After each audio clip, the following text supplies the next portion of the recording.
মাত্র ৫৮ বর্গ কিলোমিটার আয়তনের বরিশাল সিটি কর্পোরেশনের নাগরিক সমস্যার অন্ত নেই। সিটি কর্পোরেশনে উন্নীত হওয়ার ২৩ বছরে পূরণ হয়নি বেশিরভাগ নাগরিক চাহিদা। ঠিকমতো বেতন পান না খোদ নগর ভবনের কর্মকর্তা কর্মচারীরা। অথচ এসব সীমাবদ্ধতার মধ্যে পর্যটন এলাকা কুয়াকাটায় শত কোটি টাকার রিসোর্ট নির্মাণ করতে যাচ্ছে সিটি কর্পোরেশন কর্তৃপক্ষ।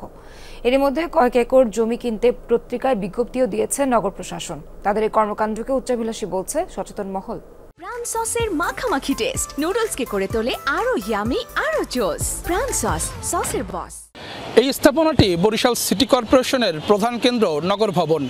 ভবনটির সামনের অংশ যতটা চাকচিক্য, ভিতরটা ততটাই নড়বড়ে। ঝুঁকি নিয়ে প্রতিদিন কর্মকর্তা কর্মচারী সহ সেবা প্রত্যাশীদের যাতায়াত এই ভবনে।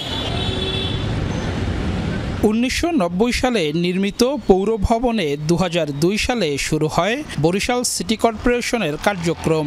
একাধিকবার মেরামত করা হলেও প্রায়ই খসে পড়ছে পলেস্তারা। এ তো গেল নগর ভবনের চিত্র। নগরীর অবস্থা আরও করুন।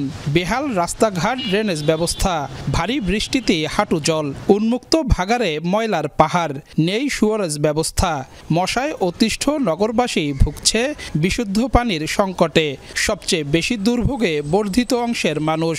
এত শত নাগরিক ভোগান্তির মাঝে কুয়াকাটায় রিসোর্ট নির্মাণে শত কোটি টাকার বিলাসী প্রকল্প হাতে নিয়েছে নগর প্রশাসন। সিটি কর্পোরেশনের যে নিজস্ব রাজস্ব আয়, সেই আয় দিয়ে তার অফিসের যে খরচ, নিয়মিত যে খরচ, সেটাই সামাল দেওয়া কঠিন। যে কোনো উন্নয়ন কাজ করার জন্য তাকে গভর্নমেন্টের উপর নির্ভরশীল হতে হয়।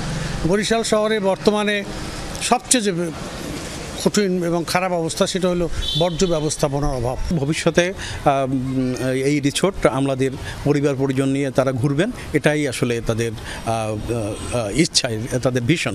কিন্তু বরিশাল নগরীর যে সমস্ত নাগরিক আছে, এটা নাগরিক সুবিধার সাথে কুয়াকাটাতে রিসোর্ট তৈরি করার কোনো সম্পর্ক নেই। সাবেক মেয়র ও মেয়র প্রার্থীদের মতে কুয়াকাটায় রিসোর্ট নির্মাণের পরিকল্পনা সময়োপযোগী নয়। নির্বাচিত জনপ্রতিনিধি থাকলে এমন সিদ্ধান্ত নিতে পারতেন না বলেও মন্তব্য করেন তারা।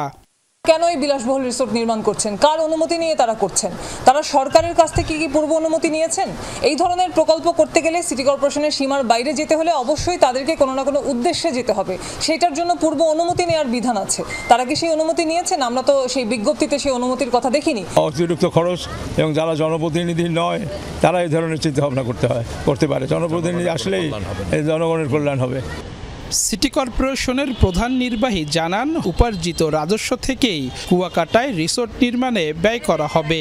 জমি যেটা কিনবো, এটা হলে আমরা মিনিস্ট্রির অনুমোদন নেবে, মিনিস্ট্রি টাকা দেবে না, টাকা আমরা সিটি কর্পোরেশনের যে নিজস্ব রাজস্ব তহবিল আছে সেখান থেকে আমরা জমিটা কিনে রাখবো। তারপর ভবিষ্যতে আর্থিক অথবা আমরা মিনিস্ট্রির চেষ্টা করবো, ওখান থেকে যদি কোনো আর্থিক সহযোগিতা পাই তখন হয়তো ওখানে রিসোর্টটা করে তুলবো। এমন সিদ্ধান্তে ক্ষুব্ধ প্রতিক্রিয়া জানিয়েছে নগরবাসীও।